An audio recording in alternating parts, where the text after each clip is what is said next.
Hi, good evening, everybody. This is Shannon Fleck with the Oklahoma Conference of Churches, here this evening with Women's Bold Journeys, Women in Faith, talking with women faith leaders here in the state of Oklahoma. And we know that to be a woman faith leader here in the state of Oklahoma is in and of itself a bold move, because Oklahoma is a very special place, near and dear to all of our hearts. But there are interesting elements of the journey when you are a woman faith leader here in Oklahoma.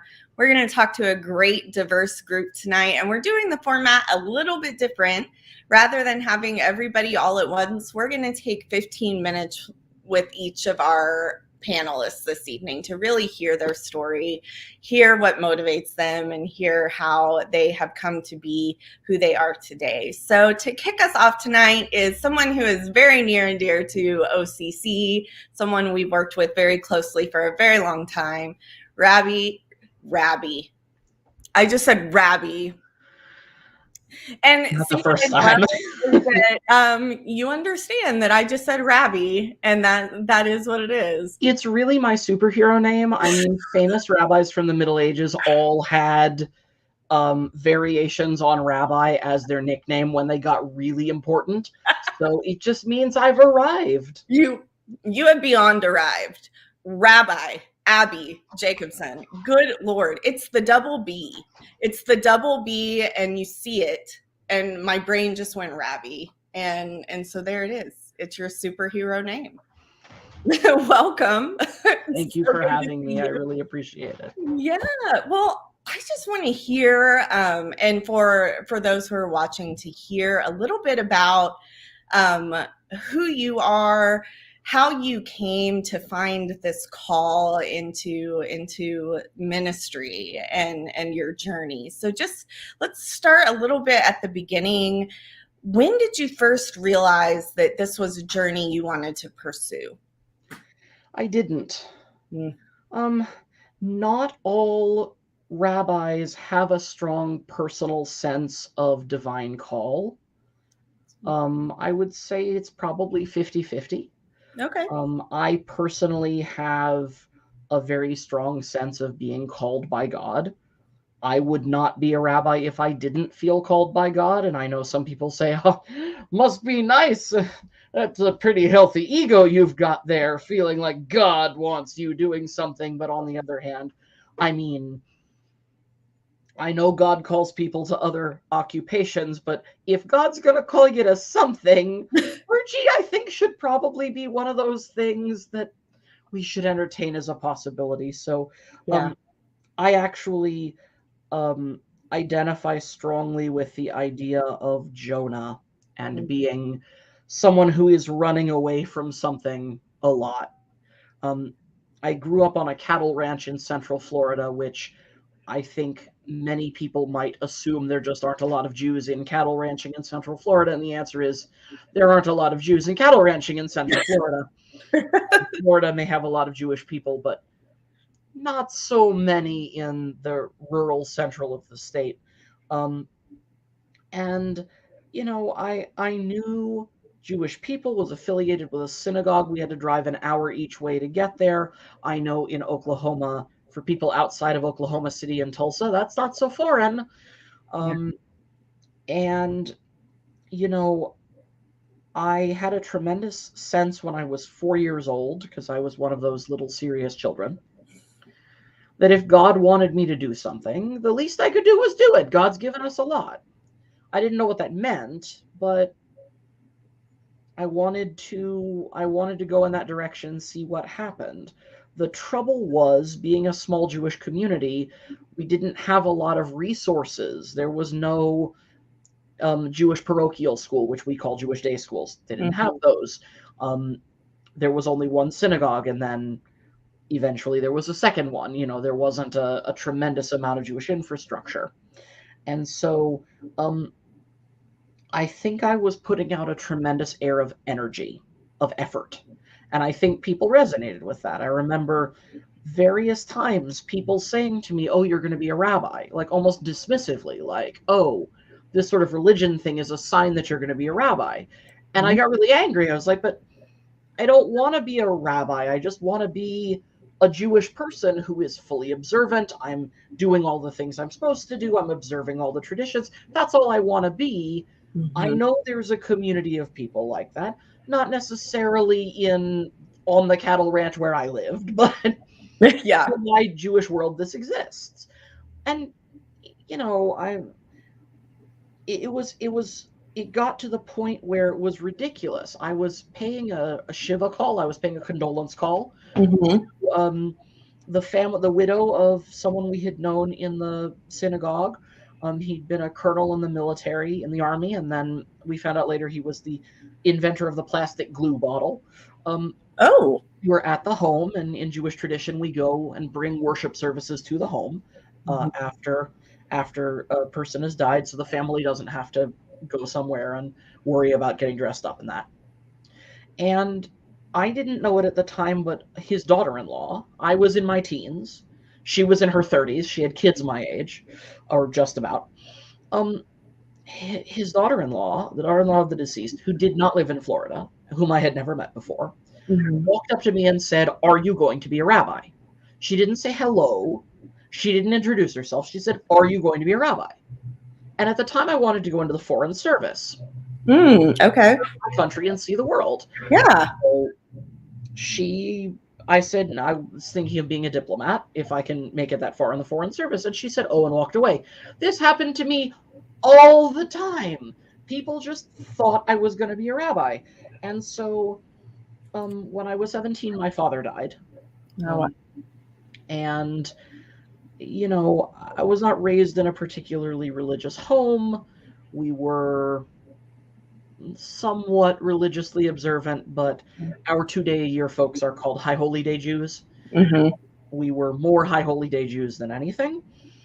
But, you know, something like the death of a parent, it causes a lot of introspection. And among other things, it messed up the financial aid for my university.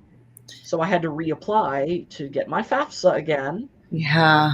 Application for financial student aid.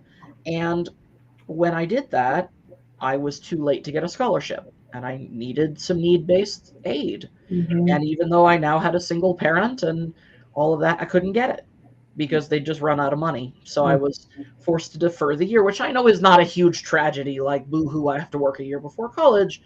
But to me, it was a break in my momentum. And along with all of the other changes, it was upsetting to me. Sitting on my mother's couch, I just hung up the phone from deferring university, sat back, I turned the TV on. I'm going to be a rabbi. Yeah. Sat up, turned off the TV. I'm going to be a rabbi. Everything in my head is calm and quiet, and I just know I am going to be a rabbi. I don't speak Hebrew very well. I don't know as much about Judaism as I think I should at this point. You know, my mother leans in from the kitchen. "Did you say something, dear?" No, don't mind me. Just having my little epiphany by myself. Don't worry about me. You're right. And so that put me on a path. I moved to Jerusalem in Israel for a couple of years to do some yeshiva study. Yeshiva is for the viewers, a non-degree Jewish learning program in the traditional format of Jewish learning, which is everybody gets assigned the text we're going to talk about, and you wrestle through it with a partner and a stack of dictionaries and try to figure out what it means and read the commentaries and things. And then all the little pairs of students get back together, and the teacher makes sure we all got it and then elaborates on it and brings in connections and things. Spent 2 years there, learned Hebrew the hard way by negotiating for carrots and other vegetables at an open air market, where if I wasn't quick enough at saying something in Hebrew or doing the math or whatever, they would go, "Nah," and the English. So I learned that and came back to the United States wanting to serve a small community like the one I'd grown up in. I know I am going to go out on a limb here and make the assumption that many people watching this are Protestant and are born in the United States. So, for viewers who may come from that background, in the Jewish community, Israel is that place for us where we are in the majority. most everybody looks like us, most everybody sounds like us, most everybody is our religion. We get our religious holidays off from school. I Right. once had a loud argument with a shopkeeper because he had Santa Claus chocolates out in April for the Christian holiday of Easter. Yeah. I told him on it, and he said, "Well, some Christian holiday with chocolate, it's fine. You do not understand. This is the wrong holiday for this. You are not serving this minority population well." So the place where I came from, where we are vastly in the minority, if you're mad at somebody in your synagogue, you can't take your ball and go home. You can't go to another synagogue. The number of synagogues is limited. Right. But it creates this tremendous communist energy of what we call Klal Yisrael, the feeling of community and of unity within the Jewish community. And it creates very diverse synagogues where they're theologically diverse and they're socioeconomically diverse and ethnically diverse and all sorts of things. And people just have to work it out. Right. And I think that energy is amazing. And in Manhattan, where so many people are Jewish, they have a joke about there being a synagogue at a particularly good bagel place because on Saturday morning, non-observant Jews go there to get a nice bagel, a cup of coffee, some smoked salmon to go on the bagel. And it's practically like a synagogue because it's full of Jews, and this is what they do on Saturday mornings instead of going to worship services. Around here, we don't have that. So Yeah. people who stagnate end up assimilating. That is to say, they end up losing their Jewish distinctiveness and becoming, more blended into the Protestant population, which for me, if a person wants to become Protestant, I have many wonderful pastors that they should talk to, including Reverend Fleck here. No. But I hate to see people lose something that's important to them out of stagnation. And in a small community, that's really important. In a community like this, I get to serve a lot of different roles and wear a lot of different hats, including some hospital work, some university work, some prison work, some work with kids, teens, babies, adults. I have friends in large Jewish communities in New York, Chicago, Los Angeles, Miami, where they are the funerals rabbi. They are the religious school rabbi. They are the adult education rabbi. They are the rabbi on the pulpit. Yeah. I get to do a little bit of everything, which hopefully means that I can be useful to my community. And I hope that I am doing a service to the call that I feel that I am so blessed to have received.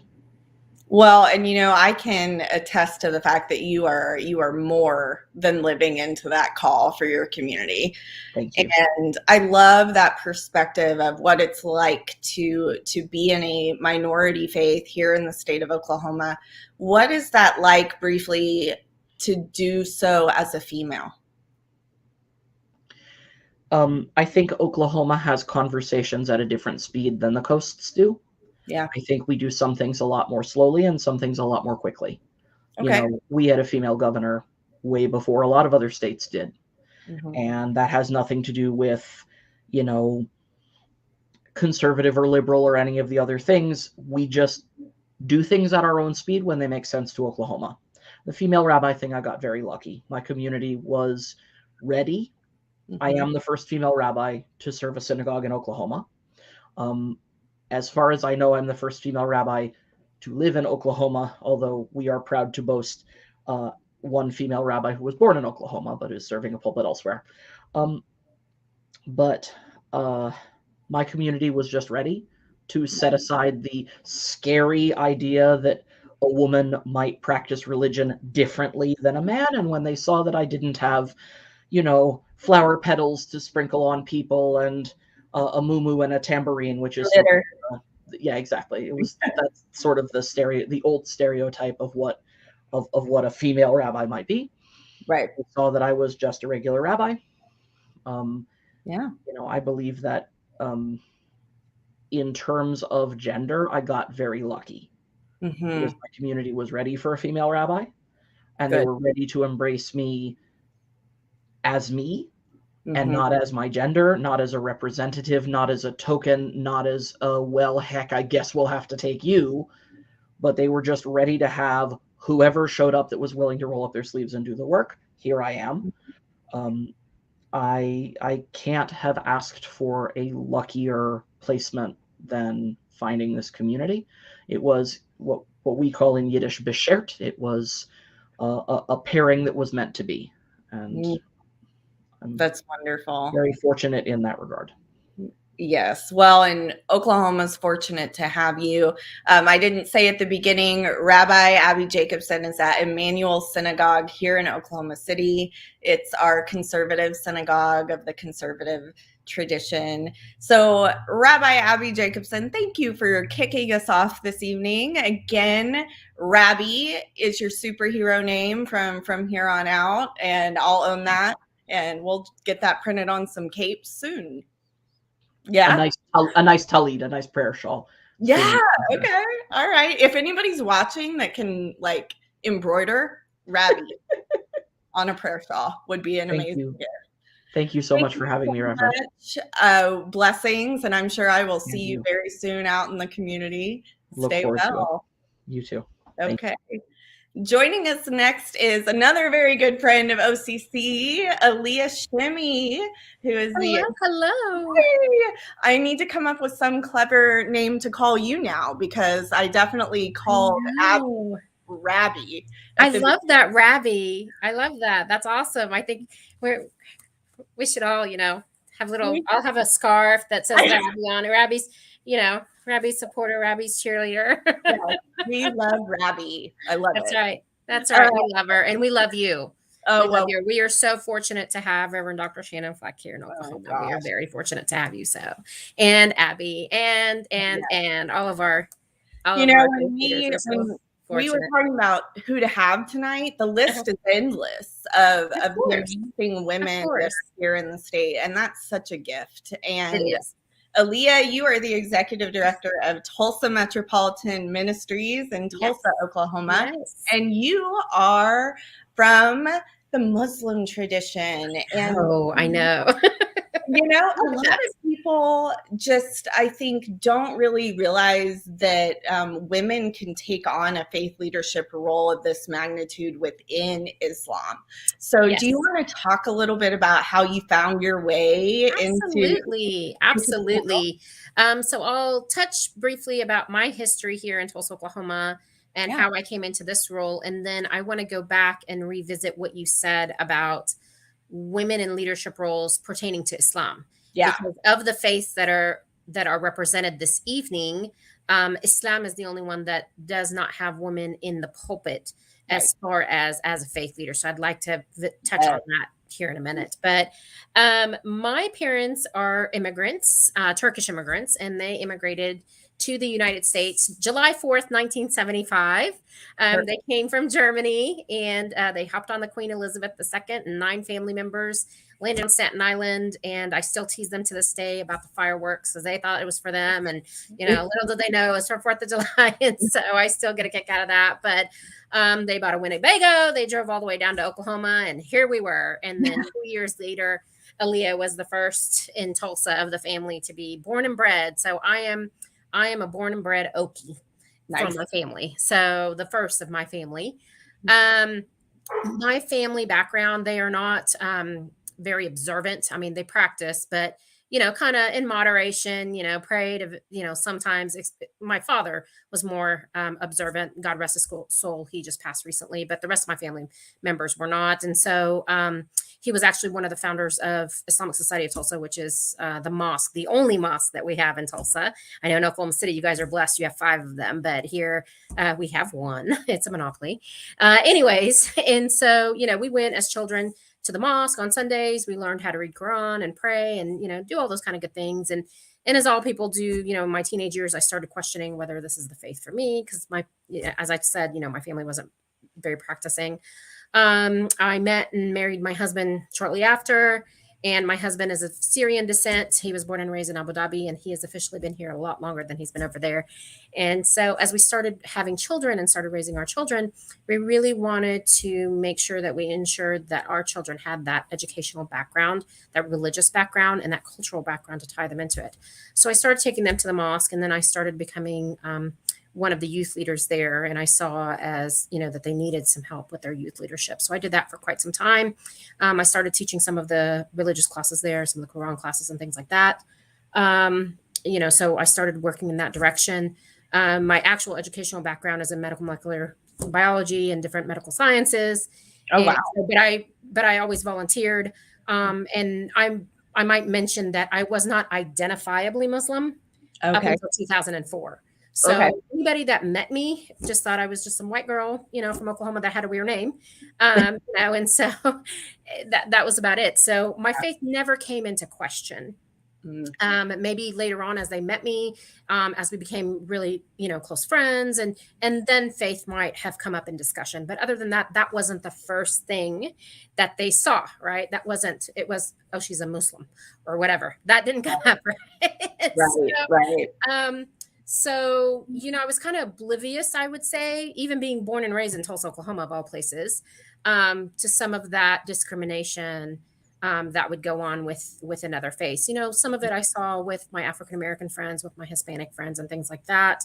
But, we had a pretty decent sized Muslim community. And, for the most part, I really didn't see much up until 9/11. Once 9/11 happened, of course, the discrimination reared its ugly head. And, little by little things started happening. Events started happening, not only to my community, but to my family personally. And then once in 2004, when I started covering, boy, did that ugly reality just kind of hit me in the face. And so in the early, late 99, 98, 99 and 2000s, I started volunteering with like OCCJ and TMM and some of these other organizations. And I loved doing the volunteer work with them, but, I wasn't very involved. Once a lot of injustices started happening to myself and my children and my family, then, I was like, I've got to do something. And so I started advocating. I started, stepping up into roles and started educating law enforcement and, as I do regularly now and, doing all these other things. And so I was then asked to start serving on boards across the city and the state in different capacities.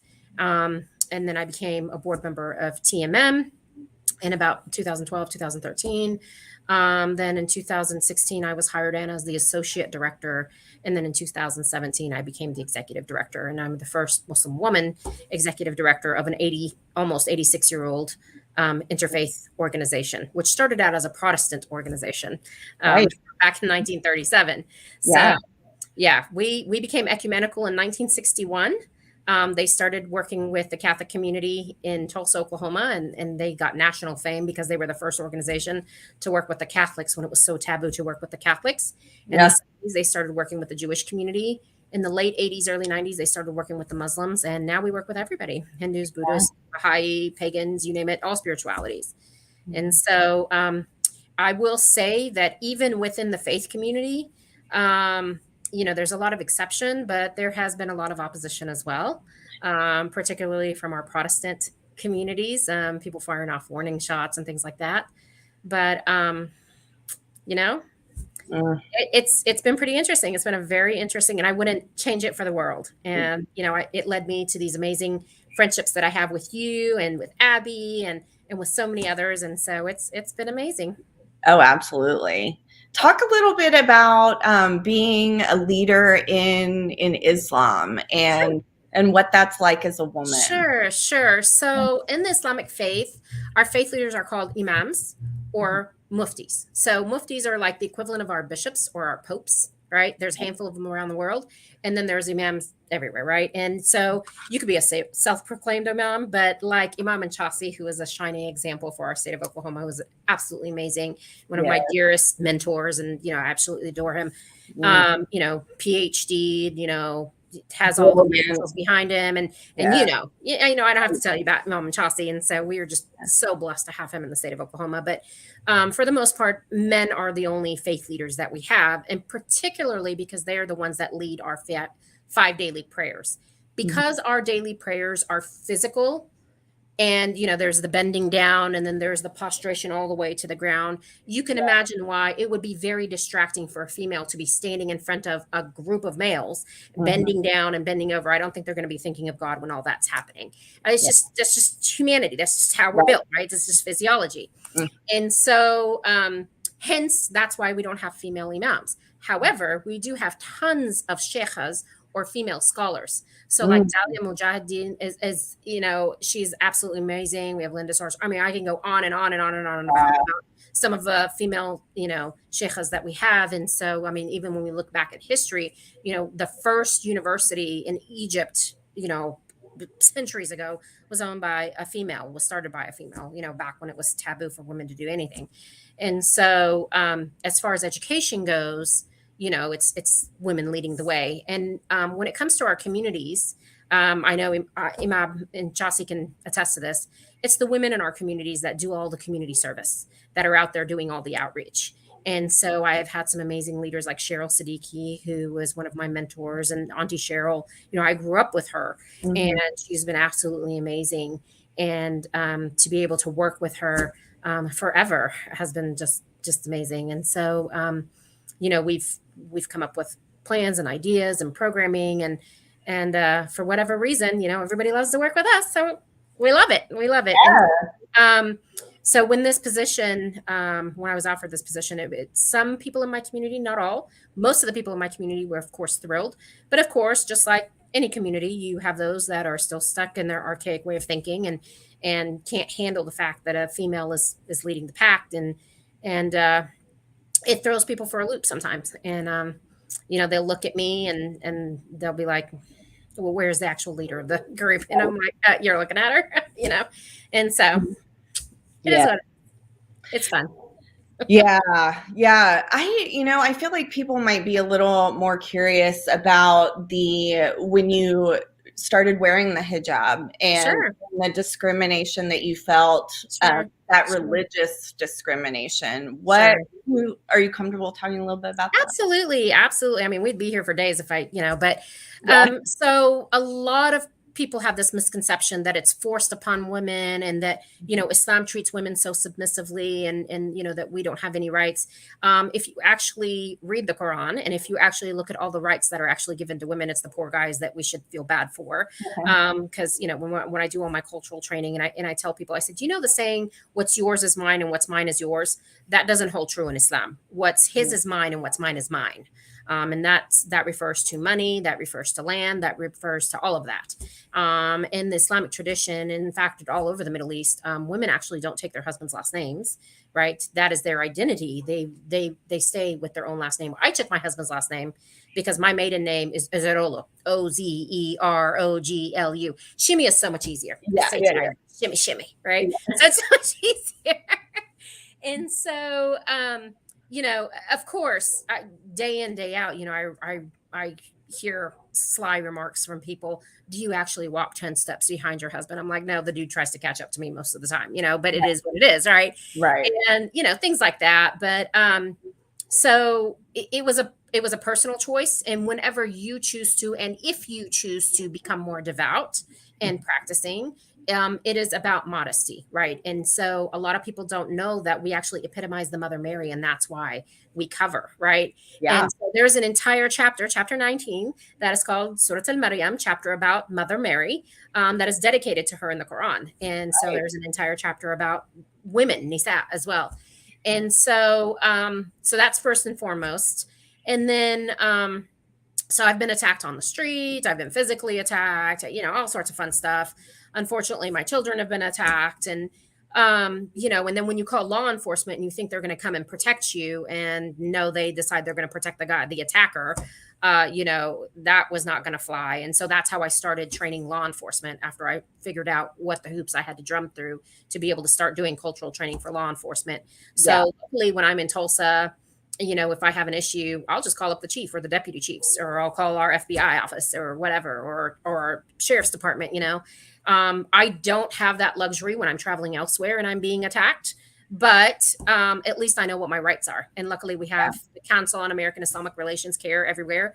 And so we're able to pick up the phone and say, hey, Adam, or hey, Hassan, or whoever, and we'll be able to get them on there. But for the most part, anytime something happens in the media, one bad apple does something, of course, the 1.8 billion of us get branded as or painted with this broad brush of terrorism. And so it's just unfortunate what we have to live through. And most of the time, I'm the one that liaises with the victims here. And I can't tell you on how many occasions, male and female, when I go speak with victims and they say, no, I don't want to file a report. I don't want to press charges. They'll come back and finish the job. Like, we don't want that. We don't want that. My information will be public. And I'm like, you have to press charges. You have to. And they're like, nope. We don't want to. We just want them to go away. We just want them to leave us alone. If I just broke my jaw, that's fine. And that is actually one case of multiples that I can talk about. And so it is very, very unfortunate. So in a place like Oklahoma, it is a little bit harder for us compared to like East Coast, West Coast, things like that. However, I will say we have a lot of very compassionate people in Oklahoma too. So like whenever 9/11 happened and several others instances, we've had people reach out to us far and wide and said, we'll come and we'll escort you to the store. Yep. We'll escort you to school. We will make sure that your family is safe. You're more than welcome to stay in our house if you feel safer that way. We don't want you to feel in danger. And so it's things like that really renews my faith in our community. And it's because of people like yourself and many others. We have built these unbreakable bonds. That's right. It makes all of those brilliant, vibrant colors of our flavors of people to weave this beautiful tapestry. And that's how strong we are, right? The stronger, the thicker those bonds are, the stronger our community, that cloth of our community is. And so when I travel and I tell people I'm from Oklahoma, they're like, oh my gosh, how are you safe? How are you okay? And then of course they go into the teepees and the horses and all that kind of insanity. Yeah. So I'm like, it's not that bad. I promise you. For each one cuckoo, we have 10 nice people. So That's right. And that's so true. That's abundantly true. Oklahoma is filled with amazing community, and that is so evident, especially in our interfaith relationships. Absolutely. I tell people about my interfaith family all the time. I tell them how they're closer to me to some of my blood relatives, right?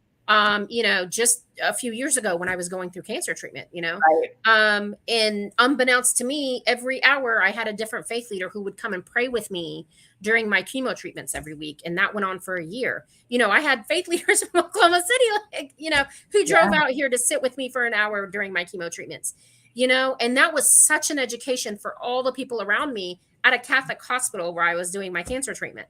It is just, it speaks volumes.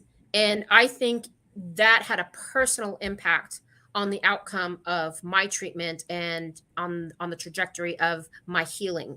Because, when you feel that love, when you feel that support, when you feel that strength that's given to you, I totally believe in the power of prayer. And having people I don't even know sending me cards every week and praying for me in this congregation and that congregation, I feel like God was listening.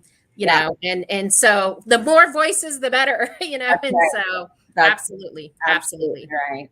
Well, Aliye, thank you so much for taking the time and sharing and for you. And we got you. Anything for you. And anything for you. We love you. It's so good to see you. And I love you all. Yes. Always wonderful to see you. Yeah. Well, I'm sure I'm going to see you again soon. Very soon. Yes. We travel down that pike up and back and forth. We'll always cause some good trouble. There's always good trouble to be had. Always. Thank you so much. Thank you so much for hosting us, and thank you to OCC. You have a wonderful evening. Okay, you too. Thanks.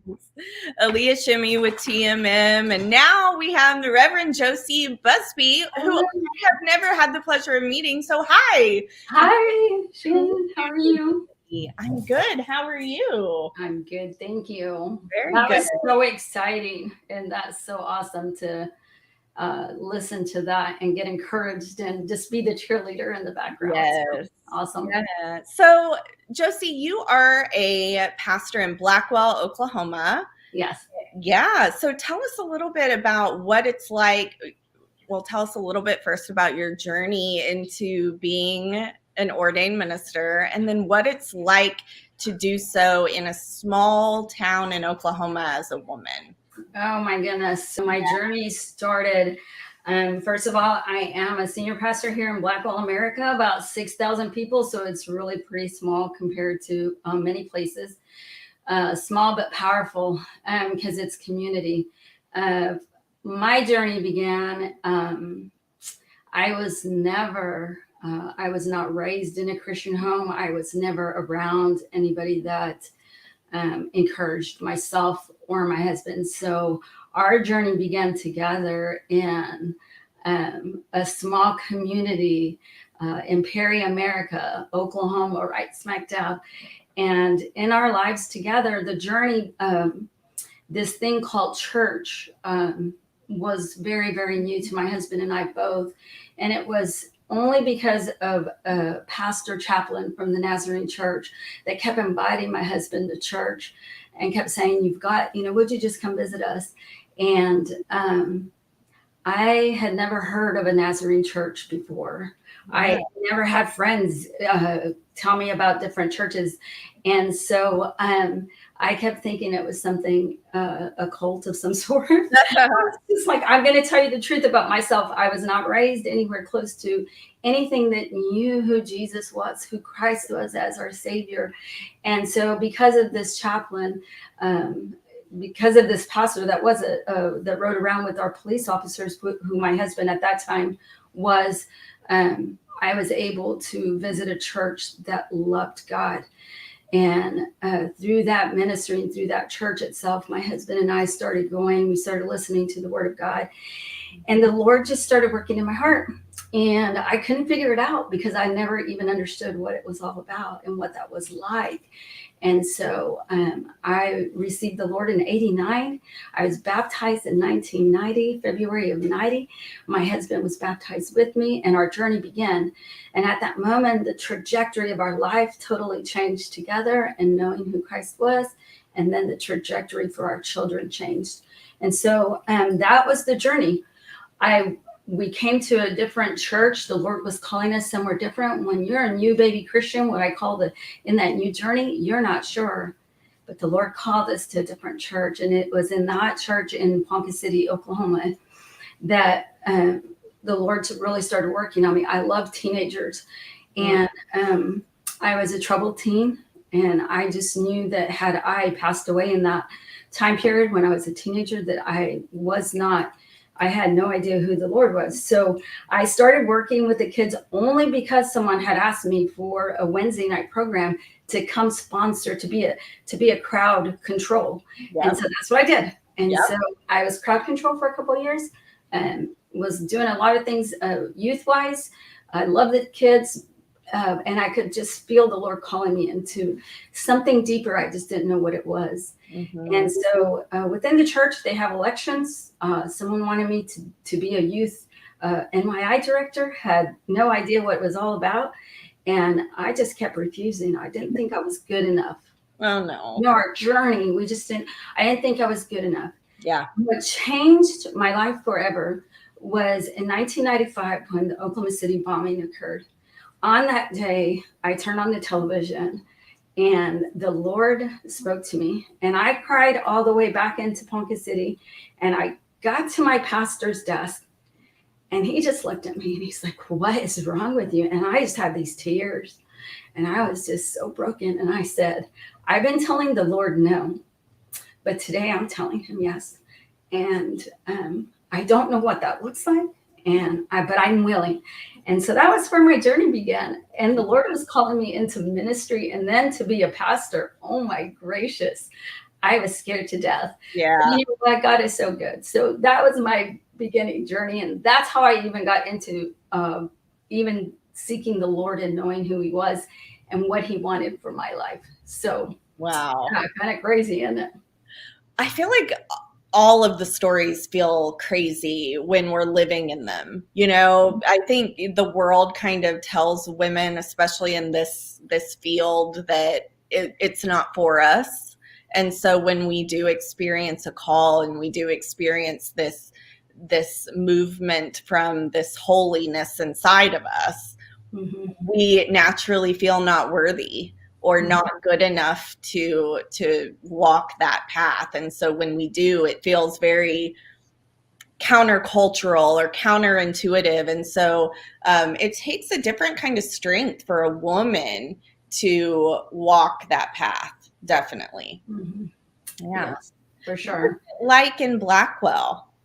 So in our community, the big difference here is, if you're in the bigger city or if you're somewhere bigger, you go outside. And in Blackwell, it's community, it's generations. It's, they've done this forever. The ministry is really bound, like, there is a bond, not just with your own congregation, but with the community. So in Blackwell, it's more personal. So you get out into the community more and you become part of the community. I think that has been the biggest change in ministry, because a lot of times we're busy, but in ministry, we're busy in the church ministry. Right. And so in Blackwell, it's going outside the four walls, getting to know your community, knowing the local pharmacists, knowing the local bankers, and then really start being rooted into the community. So that's what ministry looks like in Blackwell. It's really fun. It's people loving people, and really, just really doing it together. You're not by yourself, for sure. Yeah. So that's one of the big things and the pluses that I've really enjoyed in a smaller church, you know. And unfortunately in ministry, sometimes women, us ladies, I went to a conference one time. Yes, it was a women's conference, but a statement that was said was, don't just choose smaller. And what's funny with ministry is you don't have the choice. The Lord calls you into ministry. Right. Small, big, it doesn't matter what it is. If you're a servant of the Lord's going to call you where to be. And so sometimes as women, we've got to be careful to where we're not the choice. We're not the one making that choice. It's the Lord making the choice for us. Where are you willing to serve the Lord? I served the Lord in Saudi Arabia for many years. I was in the Middle East for almost 7.5 years. And the Lord did some amazing work there also. But I know we're talking about Blackwell, but that had a lot to do with ministry here in Blackwell. Yeah. It's women coming into the community. I work with our local police and our fire, and I'm a chaplain. I'm, one of the chaplains there that I get to work in that environment. And they do get to see a different side of not just an all man thing, Yeah. And it's a community again. It's community working community. Yeah. And getting involved. So absolutely. It's been fun in that way. I love that. That's such a good point, is that when you're in different locations, ministry looks different and it feels different. And do you feel like since you are spending all this time in the community that you are maybe more accepted in your role as a faith leader? Absolutely. Yeah. I have had pastors walk in and they'll say, well, Josie, I just want you to know that some of my congregants just love you to pieces. And I'm just like, okay. Yeah. And it's from different denominations, which, it's personable. But what's funny in that is the fact that a lot of my time is not in the office. It's not at the church. It's not at the building. Yeah. It is out in the community. And when I feel like the workers at the Mexican restaurant know me really well, because I'm always taking someone to eat. We're breaking bread together. And so yes, I feel like it's such a difference. And yes, I do believe that. That's the reason. I think that acceptance of they're not afraid, Right. Because you're showing up. You show up in lots of places. Yes. That's wonderful. That's wonderful. Well, I'm so thankful that you took the time to come and be a part of this. I'm also grateful that I had the opportunity to meet you live on air, because how many times do you get to have that happen? I'm I so glad to know you and to know your name and your face, and hopefully we can keep connecting. I love that you put it the way you put it, that I'm spending more time outside of the four walls of my community, and that helps lead to more acceptance as you show up for the people around you. That's beautiful. Well, and too, ladies, I think sometimes we're our own enemy. Yeah. I don't think we ever think that we're enough, and the Yeah. Lord tells us we're enough. And when he calls you, he will equip you. I do believe that wholeheartedly. And I'm so thankful for the Lord to equip me. And something that's so precious, and I know our time is coming close. There's a lot of little girls watching, a lot of little girls. And I have two in my church, especially, and one is 5 and one is 7. And every Sunday, my heart just bursts with joy and love, because here's what they do. They come into my office, they sit in my chair, and they say, "Okay, Pastor Josie, I'm pastor today. What can I do for you?" Yeah. Call them by name. "Good morning, Pastor Kinley. I'm so proud of you. Will you pray for me today?" Wow. "Good morning, Kaylee. Pastor Kaylee, will you pray?" And I want them to know that the Lord can call them into ministry and that the Lord will work through them. And so, ladies, give yourself a pump up. Don't be discouraged in not thinking that you're not enough, because the Lord will make you enough. He will equip us. So nice to meet you. God bless every single one of you. Good Lord. Thank you so much. That was so needed just to hear, and a message that needs to be shared far and wide, especially for the next generation of young women who are looking, and they now see that it's normal for a woman to be a reverend and to be in a pulpit and to do the things. So Yes. Thank you so much for what you do. I look forward to getting to know you better. Thank you. God bless you. Thank you so much. Thank you to Reverend Busby for being here. And now Dr. Sharri Coleman. Hello. How are you? I'm wonderful. How are you? So glad to be here. So glad to be here. I feel like we have to know each other, even though we don't. But, it's just one of those. We're connected, right? That's right. So I guess technically we're meeting, but I feel like I already know you. Yes. So great to have you with us this evening. Thank you for being here to talk about women and our bold journeys in this faith leadership life. And all of our journeys look different and feel different. And it's so nice to just get to hear from a diverse group. You are currently the first lady at 5th Street Baptist Church. Yes.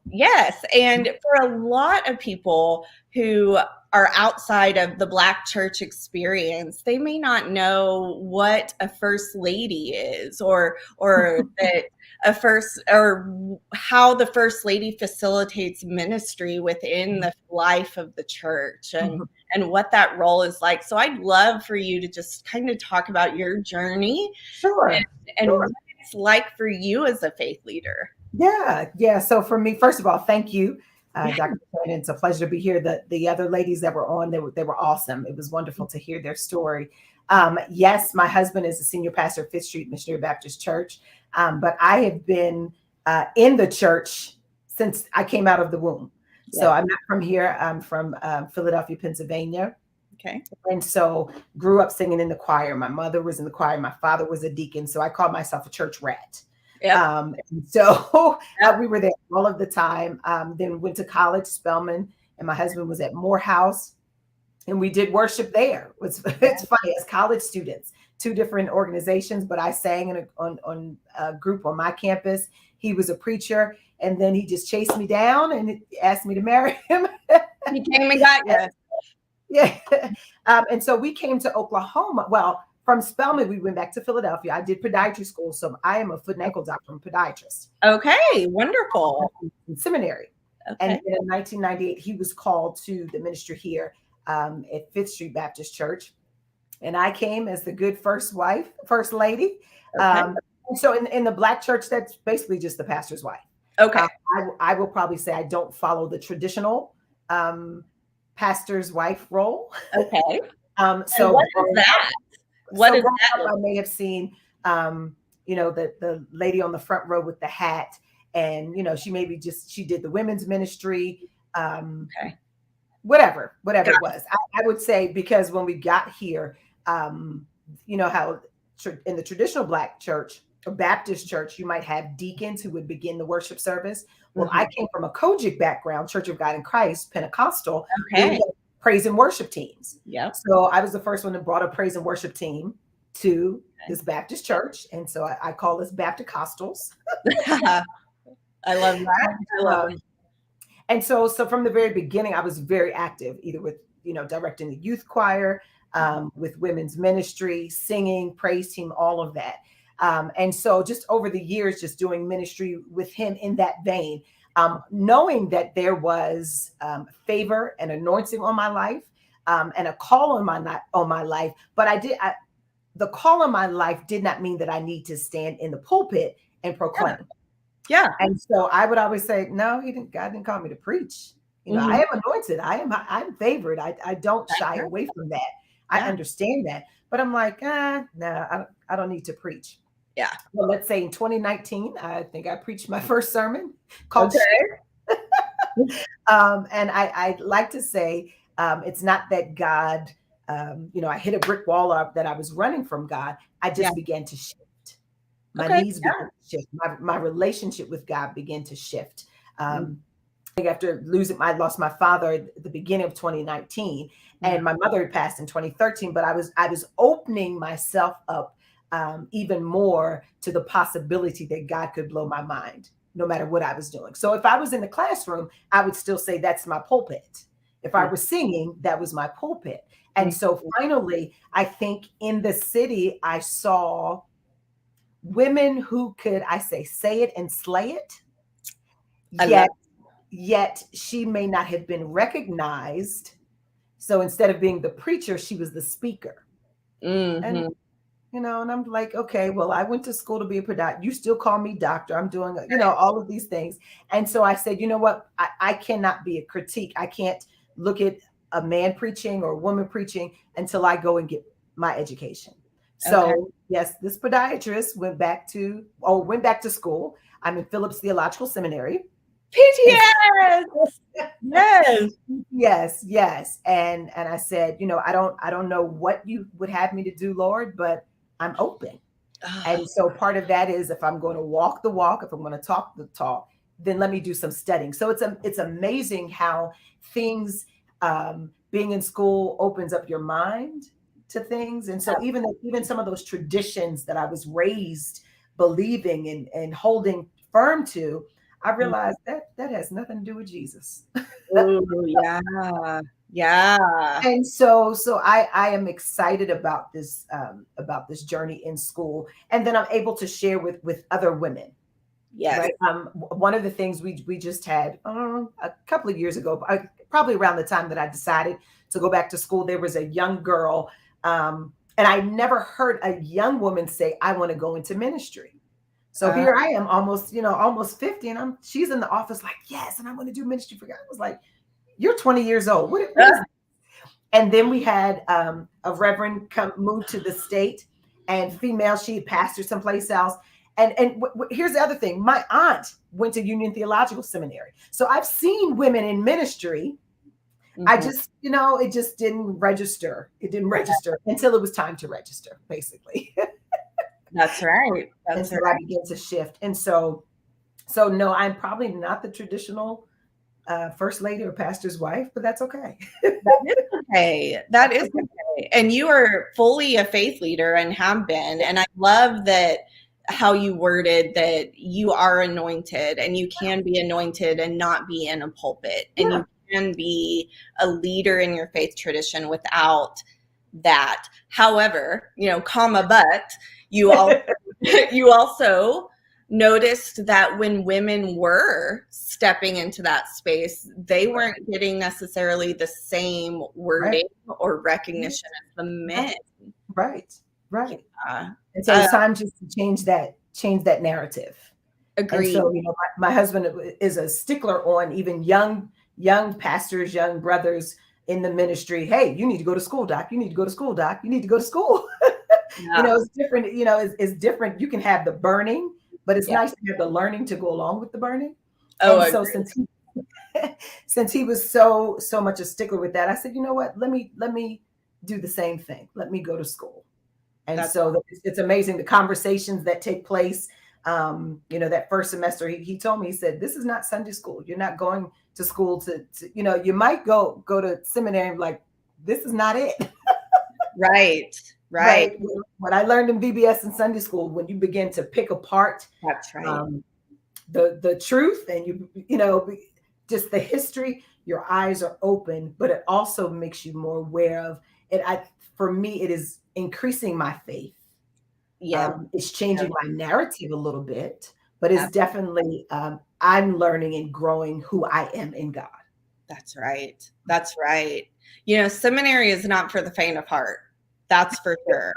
I think you touched on a very important point, that people go there a lot thinking that it's going to be like a big Sunday school experience, but no, it is not. No. So talk a little bit about what seminary is like for any women who might be watching and thinking that, I love PTS, Phillips Theological Seminary in Tulsa. Yep. So of course I traveled there for the introduction, and then I've been online. And then the pandemic hit, we were all online. Right. But it is wonderful. Actually, I'm meeting some female pastors that I didn't even know in the city or in the state of Oklahoma. People who have accepted their call. And so it's Phillips is very welcoming. So I don't know that every seminary is like that. But they are very welcoming of how you identify, of gender, of all of that. And so it's for me, it's been a very affirming place. And I think much of that gets translated back into the traditional church. I always say for our church, it's not for the faint at heart. Our church, I said we're on steroids. Just the preaching that goes forth, the praise and worship, and it's not for everyone. But it helps me to look at people in the pews differently. I see your humanity. And so I'm glad to see that reflected at PTS, and then able to do the same in turn, reflect that for someone else. Yes. Yeah, absolutely. And also just the devotion to being true to the work, and pursuing the knowledge to build a strong foundation to do ministry from. Yes. Is really important. So it really is. Very good. Well, okay. So I love your story from a podiatrist to seminary, stepping into the pulpit. I know you just preached again recently. How'd that go? Yeah, it was good. I preached at home. And this Sunday, I'm actually preaching in Tulsa for another church, Friendship. And so excited about that. But it's always welcoming. It's nice to have your family there, your members there. I am truly blessed because my husband supports women in ministry.